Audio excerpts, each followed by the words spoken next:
Hi everyone, ನಾನು ಸಪ್ನಾ ದೀಪಕ್, ಯೋಗ therapist. ಇವತ್ತು ನಿಮ್ಮ ಸ್ಕಿನ್ ಕ್ಲಿಯರ್ ಆಗಿರಬೇಕು ಅಂತ ಒಂದು 6 ಮುದ್ರಗಳನ್ನ ಹೇಳ್ಕೊಡ್ತೀನಿ. ಓಕೆನಾ? ಒಂದನೇದು ಕಾಕಿ ಮುದ್ರಾ ಅಂತ. ಕಾಕಿ ಮುದ್ರಾ ಅಂದರೆ ಬ್ರೀದಿನ್ ತೊಗೊಳ್ತೀವಿ. ಬ್ರೀದ್ ಔಟ್ ಮಾಡಬೇಕಾದ್ರೆ ಉಫ್ ಅಂತ ಬ್ರೀದ್ ಔಟ್ ಮಾಡ್ತೀವಿ.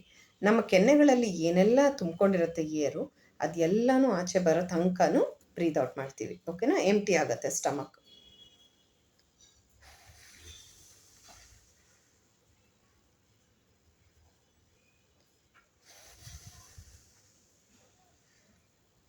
ಸೊ ಫೇಶಿಯಲ್ ಎಕ್ಸ್ಪ್ರೆಷನ್ ಆದಾಗ ನಿಮಗೆ ಅಲ್ಲಿ ರಿಲ್ಯಾಕ್ಸ್ ಆಗುತ್ತೆ. ಸೊ ಕ್ಲಿಯರ್ ಸ್ಕಿನ್ನಿಗೆ ಒಂದು ದಾರಿ ಆಗ್ತಾ ಬರುತ್ತೆ. ನೆಕ್ಸ್ಟು ಅಪಾನ ಮುದ್ರ.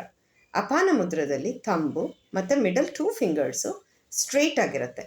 ಇದು ಬೆಂಡ್ ಆಗಂಗಿಲ್ಲ, ಇದು ಸ್ಟ್ರೈಟ್ ಆಗಿರುತ್ತೆ. So it comes like this straight.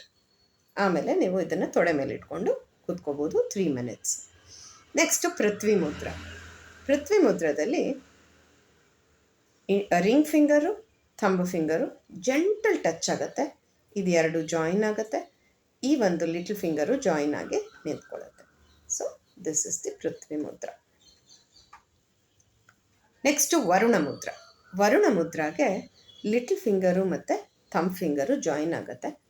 Just ಇದು 3 ಓಪನ್ ಇರುತ್ತೆ. This is Varuna mudra. ಬ್ರಹ್ಮ ಮುದ್ರ. ಬ್ರಹ್ಮ ಮುದ್ರಕ್ಕೆ ಫಸ್ಟು ನಮ್ಮ ಥಂಬನ್ನು ಇಲ್ಲಿ ಪ್ರೆಸ್ ಮಾಡ್ತೀವಿ. 4 ಬೆರಳುಗಳನ್ನ ಹಿಂಗೆ ಇಟ್ಕೊಳ್ತಾ ಈ ಒಂದನ್ನು ಹಿಂಗೆ ಇಟ್ಕೊಳ್ತೀವಿ. So this is how Brahma mudra. Next Shanmukhi mudra ಅಂತ. ಷಣ್ಮುಖಿ ಮುದ್ರಾಗೆ ಯೂಶಲಿ ನಾವು ಭ್ರಮರಿ ಪ್ರಾಣಾಯಾಮಕ್ಕೆ ಇಟ್ಕೊಳ್ತೀವಲ್ಲ, ಥಂಬನ್ನು ಪ್ರೆಸ್ ಮಾಡ್ತೀವಿ. ಹಾಗೆ ಇದನ್ನು ಜೆಂಟಲಾಗಿ ಫೇಸ್ ಮಾಡ್ಕೊಂಡು ಇಟ್ಕೊಳ್ತೀವಿ. Just press, open, press, open, press, open. Shanmukhi mudra. ನಿಮ್ಮ ಸ್ಕಿನ್ ಕ್ಲಿಯರ್ ಆಗಿರಬೇಕು ಅಂದಾಗ ಈ ಎಲ್ಲ 6 ಮುದ್ರಗಳನ್ನ ಮಾಡಿಕೊಂಡಾಗ it will be helpful for you. Thank you.